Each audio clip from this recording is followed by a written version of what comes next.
What would happen if you woke up in the body of your opposite gender, the body of a total stranger who happens to be a princess, in harsh, unknown lands?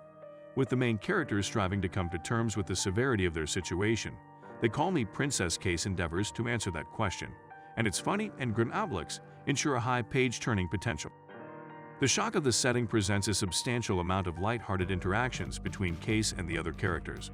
After all, being mysteriously thrown into a medieval world is not something that should occur seamlessly. One can hardly fault a stumble here and there, and her preconceived notions, born from a life in modern times, prove to be a double-edged blade. On one side, a life's worth of advanced knowledge can provide unusual solutions to the various problems that threaten the life of an ignorant member of the royal family. However, her idealistic views soon face the barrier of a deeply ingrained patriarchal society. Additionally, as if that alone were not a sufficient hurdle to overcome, Cayce also fights the constant battle to prove that a child's thoughts and opinions are worth listening to.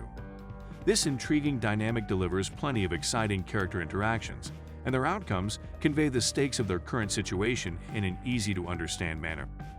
The use of first-person narration aids the understanding of the nuances and mechanics of the magic and noble society, which are just as unknown to the reader as to the main character. But the peculiarity of Cayce's situation provides a stable balance in the prospects of learning new information and the consequences of exposing her ignorance. This feeling of tension, similar to someone who is anticipating being discovered and called out, keeps the pacing from ever slowing down, and the constant twists and turns add new difficulties that must be overcome every step of the way. Although They Call Me Princess Cayce is a lighthearted story in the majority of its length, there are still some topics that act as a harsh reminder of the direness of the setting. The book does not shy away from showing the unsightly side of warfare. Subjects such as sexual assault and betrayal are driving factors of its plot. Fortunately, such instances are brief and told in a delicate manner that never becomes too graphic for the more sensitive readers out there. The first book of the Broken Throne series, They Call Me Princess Cayce, is a page-turner, fast-paced, and fun read from beginning to end. Now that the groundwork is done, the consequences of the book's climax and its solid execution promise ample prospects for the books to come.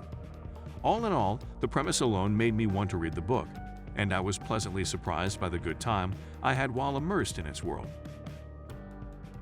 Thank you for watching. What are your feelings toward this book?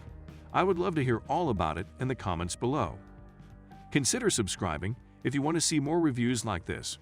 See you at the next one.